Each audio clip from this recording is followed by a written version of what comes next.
দেখতেই পাচ্ছ কত সুন্দর স্পঞ্জের মতো নরম তুলতুলে রুটি বানালাম। ভাবতেই পারিনি ঘরোয়া উপায়ে এত সুন্দর রুটি বানাতে পারবো। তো পুরো ভিডিওটা দেখতে থাকো কেমন করে বানালাম। প্রথমেই নিয়ে নিয়েছিলাম এরকম একটা বাটি, 2 বাটির মতো ময়দা। তারপর দিয়ে দেবো পরিমাণ মতন চিনি, পরিমাণ মতন লবণ আর 2 চামচ ইস্ট। ভালো করে মিক্স করে নেওয়ার পরে দিয়ে দেবো উষ্ণ গরম দুধ। দুধটা দিয়ে মাখিয়ে নেওয়ার পর ঠিক যখন এরকম আকার চলে আসবে দিয়ে দেবো কিছুটা পরিমাণে সাদা তেল। তারপরে আবারও মিক্স করে নেবো। মিক্স করে নেওয়ার পর ঠিক যখন এরকম একটা ডো তৈরি হয়ে যাবে তখনও দিয়ে দেবো আরও কিছুটা পরিমাণে সাদা তেল। দিয়ে খুব ভালো করে মিক্স করে নেবো। একদম নরম তুলতুলে ডো যখন তৈরি হয়ে যাবে তখন কিন্তু তেল মাখিয়ে রেস্টে রেখে দেবো 2 ঘন্টা। আমি এখানে একটা পেপার দিয়ে ঢেকে রেখেছি যাতে কোনো হাওয়া বাতাস একদমই না আসে। ঘন্টা 2 পর দেখতেই পাচ্ছ ডোটা কেমন ফুলে দ্বিগুণ হয়ে গেছে। তো এটা আবারও মাখিয়ে নেবো। এর মধ্যে যা হাওয়া বাতাস আছে সেটাকে বার করে একদম সুন্দর করে মাখিয়ে নেবো। তারপর ছোট ছোট করে লেচি কেটে নেবো, আমার যে কয়েকটা হয় বা যে কয়েকটা প্রয়োজন। তো আমি এখানে লেচিগুলো কিন্তু উপর দিক থেকে প্লেন করে নিচ্ছি, কারণ যেন ফুলে যাওয়ার পরে উপর দিকটা প্লেন আর সুন্দর দেখায়। আমার এখানে সবগুলো ডো একদমই রেডি হয়ে গিয়েছে। আমি একটা কড়াই কিছুটা তেল মাখিয়ে সবগুলো ডো এখানে রেডি করে বসিয়ে দিয়েছি যেমনটা ধরে।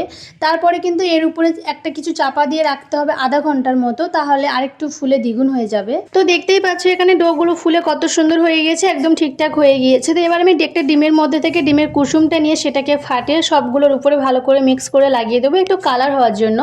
এখানে আমার সবগুলো ডো কিন্তু একদমই রেডি হয়ে গিয়েছে। তারপর নিয়ে নিয়েছি একটা কড়াইয়ের উপরে কিছুটা বালি রেখে তার উপর দিয়েছি একটা স্ট্যান্ড। তার উপরে কড়াইটা বসিয়ে একটা বড় কিছু দিয়ে পুরোটা চাপা দিয়ে দেবো। তারপর 5 থেকে 6 মিনিট হাই ফ্লেমে জাল করে তারপরে আধ ঘন্টা থেকে 40 মিনিট পর্যন্ত একদম লো ফ্লেমে জাল করতে হবে। আর তারপর তো দেখতেই পাচ্ছ কত সুন্দর স্পঞ্জি একদম নরম তুলতুলে দোকানের মতন কিন্তু রুটি হয়ে গিয়েছে। এটা অ্যাকচুয়ালি কিন্তু দোকানের মতন নয়, ঘরোয়া উপায়ে যেমন হয় তার থেকে অনেক ভালো।